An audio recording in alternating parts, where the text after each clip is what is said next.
The Thom Hartmann Program is brought to you in part by the Aiden Forecast, an investment newsletter with weekly updates of leading market indicators and a monthly deep dive into what the details of the economy and the markets mean for investors and retirees. On the web at aidenmarkets.com.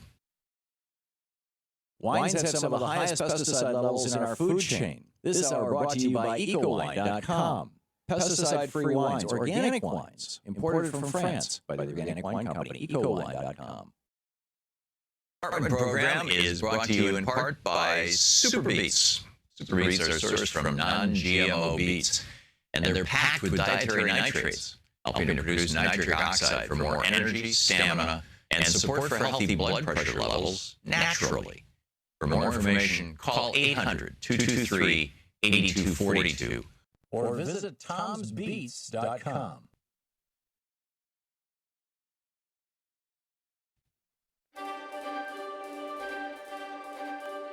Welcome to the Thom Hartmann Book Club. Today we're reading from Hannah Arendt's book, The Origins of Totalitarianism.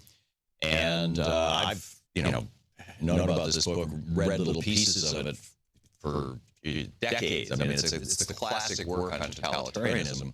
It's long and there's a lot of words in it, but for this moment, Elliot Lustig was tweeting recently about Donald Trump. This is back when Donald Trump was talking about 3 to 5 million illegal immigrants voting, right? And he said, Hannah Arendt, in her book, The Origin of Totalitarianism, provides a helpful guide for interpreting the language of fascists. She noted how decent liberals of 1930s Germany would fact-check the Nazis' bizarre claims about things like Jews as if they were meant to be factual. What they fail to understand, Arendt suggests, is that the Nazi Jew-hating was not a statement of fact, but a declaration of intent. So when someone would blame the Jews for Germany's defeat in World War I, naive people would counter by saying, there's no evidence of that. What the Nazis were doing was not describing what was true, but what would have to be true in order to justify what they planned to do next.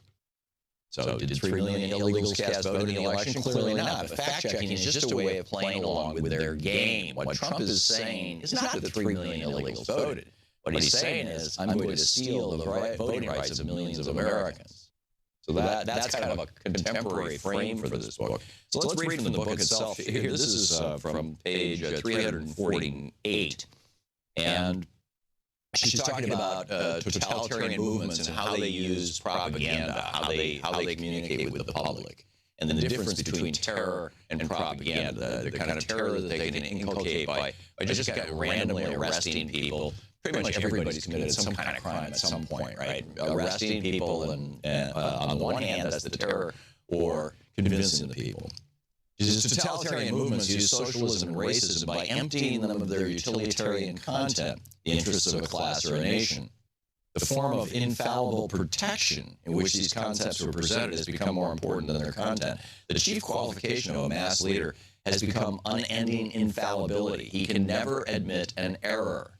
The assumption of infallibility, moreover, is based not so much on superior intelligence as on the correct interpretation of the essentially reliable forces in history and nature, forces which neither defeat nor ruin can prove wrong because they're bound to assert themselves in the long run. Mass leaders in power have one concern which overrides all utilitarian consideration: to make their predictions come true. The Nazis did not hesitate to use, at the end of the war, the concentrated force of their still intact organization to bring about as complete a destruction of Germany as possible, in order to make true their prediction that the German people would be ruined in case of defeat. The propaganda effect of infallibility, the striking success of posing as a mere interpreting agent of predictable forces, has encouraged in totalitarian dictators the habit of announcing their political intentions in the form of prophecy. The most famous example is Hitler's announcement to the German Reichstag in January 1939, quote, I want today once again to make a prophecy. In case the Jewish financiers succeed one more in hurling the people into a world war, the result will be the annihilation of the Jewish race in Europe, end quote. Translated into non-totalitarian language, this means, I intend to make war and I intend to kill the Jews of Europe. Similarly, Stalin, in the great speech before the Central Committee of the Communist Party in 1930, in which he prepared the physical liquidation of intra-party right and left deviationists, described them as representatives of dying classes. This definition not only gave the argument its specific sharpness, but also announced in totalitarian style the physical destruction of those whose dying out had just been prophesied. In both instances, the same objective is accomplished. The liquidation is fitted into a historical process in which man not only suffers, or does or suffers what, according to some immutable law, is bound to happen anyway. As soon as the execution of the victims has been carried out, the prophecy becomes a retrospective alibi. Nothing happened, but what has already been predicted. It does not matter whether the laws of history spell the doom of the classes and their representatives, or whether the laws of nature exterminate all those elements, democracies, Jews, Eastern subhumans, the Untermenschen, or the incurably sick. They are not fit to live anyway. Incidentally, Hitler, too, spoke of dying classes that ought to be, quote, eliminated without much ado, end quote. This method, like other totalitarian propaganda methods, is foolproof only after the movements have seized power. Then all debate about the truth or falsity of a totalitarian dictator's prediction is as weird as arguing with a potential murderer about whether his future victim is dead or alive, since by killing the person in question, the murderer can provide prompt proof of the correctness of his statement. The only valid argument under such conditions is promptly to rescue the person whose death has been predicted. Before mass leaders seize the power to fit reality to their lies, their propaganda is marked by its extreme contempt for facts as such, for, in their opinion, fact depends entirely on the power of the man who can fabricate it. The assertion that the Moscow subway is the only one in the world is a lie only so long as the Bolsheviks have not the power to destroy all the others. In other words, the method of infallible prediction, more than any other totalitarian propaganda device, works. In the book, Hannah Arendt, The Origins of Totalitarianism.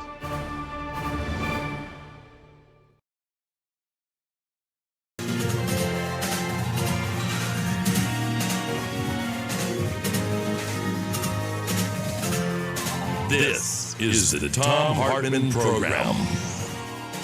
Welcome, Thom Hartmann here with you. Greetings, my friends, patriots, lovers of democracy, truth, and justice, believers in peace, freedom, and the American way.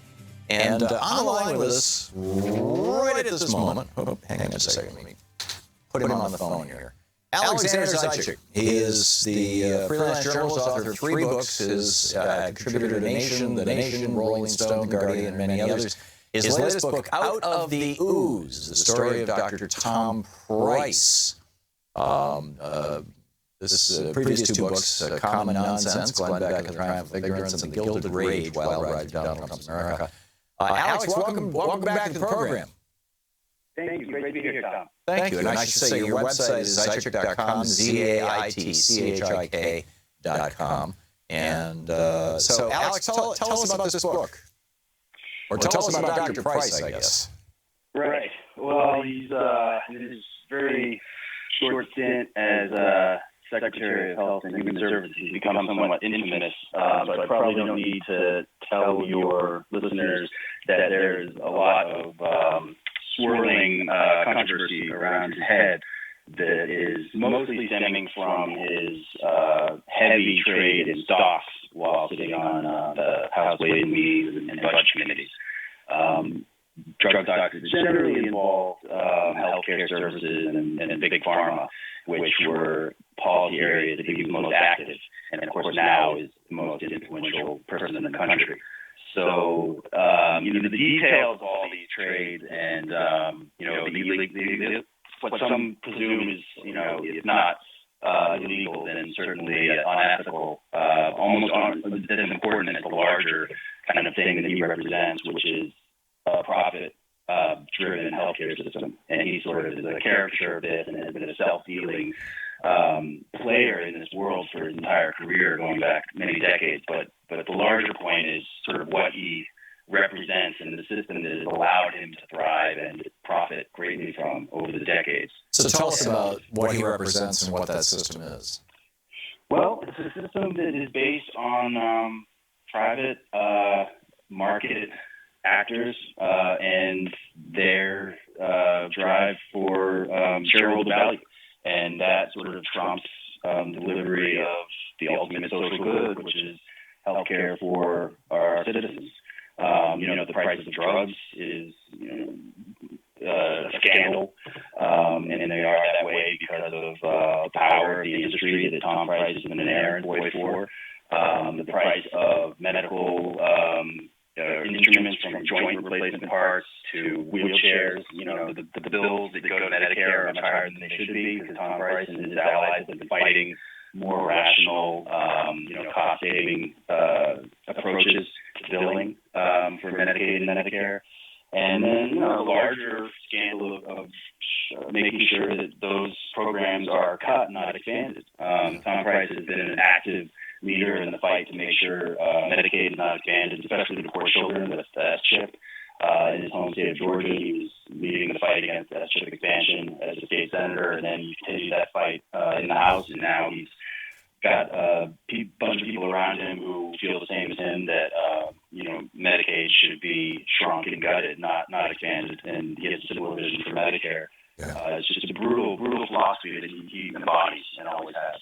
I remember pretty vividly, actually, about 8 or 10 years ago on this program, I was doing the show from Portland, and Congressman Brian Baird was a Democrat representing Vancouver, Washington, the southern part of Washington State, just north of Portland, and a former psychologist and a really decent man. And he came on our program and told the story about how he had walked into a Republican member of Congress's office, and I believe it was Tom DeLay, but I could be wrong. But in any case, he walked into this guy's office for a meeting that he was going to have with him. And there were a couple of staffers in this kind of outer office outside the congressman's office who were day trading on computers. And he was like, what are these guys doing with, E-Trade or whatever it was? You have staffers day trading, isn't that against the law? And this Republican congressman told him, oh, no, it's perfectly legal, and we have an exemption from the insider trading law. So when we have legislation coming up, defense, drugs, whatever it may be, and we know it's going to help a particular company or industry, we can make a lot of money. And it turned out that there were, and so Brian Baird, he blew the whistle on that on this show, and then took it to other networks and things like that, and for it seems like about 4 years was fighting to get legislation passed to ban that. Ultimately, it did become a bit of a scandal, and in fact, we had a conversation with Nancy Pelosi on this program about it, maybe 2 years later, in which she said that, to the best of her knowledge, no Democrats were engaged in this kind of behavior, but it was fairly common on the Republican side. I thought that they had banned this a few years back. How does Tom Price, get away with doing this, or did they exclude the members themselves and just cut out the staffers? Right. It's a little complicated. There is something called the Stop Trading on Congressional Knowledge Act, which is a reform Obama signed into law in 2012 to curb insider trading by members of Congress. There's also a limit on how much they can trade. I think it's $15,000 on stocks that are related to their particular area of activity in Congress. And then, of course, federal members have to divest. Price had to sell off all of the stocks when he assumed HHS secretary position. So when he was in Congress, he was trading stocks. He was legally trading a large amount of healthcare-related stocks, up to $300,000, and probably more. We just don't know. Right. While he was on the committee that was overseeing those companies, right? Oh yeah. While he was running the budget committee, and while he was on Ways and Means overseeing involved in healthcare policy. Right. And this is very blatant. And we should mention that Fareed Barr, the DA who was investigating these trades, was fired the day after he assumed office. So we may never know exactly where the line between unethical and illegal is crossed. Right. Preet Bharara, the federal U.S. attorney for New York City, or New York State, I'm not sure what, covered New York State. He was looking into Tom Price, was he not? I mean, wasn't, in fact, there's some speculation that going public was what provoked Trump to fire him. It certainly seems in odd timing. He may very well have been preparing an indictment, although he hasn't spoken publicly in that. Wow. So how did this, very, very sleazy Georgia congressman end up in charge of Medicare, Medicaid, and Health and Human Services? Well, I mean, he's always been very good at what he does, which is representing the industry and right-wing healthcare policy. And he was very close friends with Paul Ryan and that whole, community of sort of right-wing policy guys. Right-wing corporate shills. Exactly, yeah. And he was their guy. I don't think Trump was too familiar with him when he came into office. And it does seem a little bit odd that he would be Trump's nominee because Trump obviously, we all remember, was elected on some very loud promises to protect Medicare and provide health care for everyone, or improve on, the current system, at least. And Tom Price has made a career out of trying to cut the current system even in small pieces and balance those cuts on the backs of the poor. Right. So he was Paul Ryan's guy, and he probably, he in some way he kind of the perfect guy for the job given our system. I mean, he's like the grotesque manifestation of it in some way. I mean, this is a system based on a market mechanism, and he represents everything about that mechanism. He represents the companies that profit off both sides, that generally don't care about those who can't afford its products and services. And in some ways, he's the HHS secretary of the system, and this country, in some way, deserves it so far as the country and its leaders have failed to come up with an alternative. And now that conversation has started to kind of pick up. And I think that in some way, Tom Price, being as corrupt and as sort of sadistic as he is, would be useful insofar as people realize this isn't the face of it, just unmasked. Yeah. It's really and even though he has an MD after his name, this guy is not friendly to healthcare policy. It's worth mentioning that MD after his name is sort of part of a larger tradition of big city specialist doctors, orthopedic surgeons. Yeah. Additionally, Hang on. This is the Thom Hartmann Program. I'm sorry, Alex, we're out of time, but the book is Out of the Ooze, the story of Dr. Thom Price. Alexander Zaitchik is the author, and check that out. Thanks, Alex. thank you, Tom.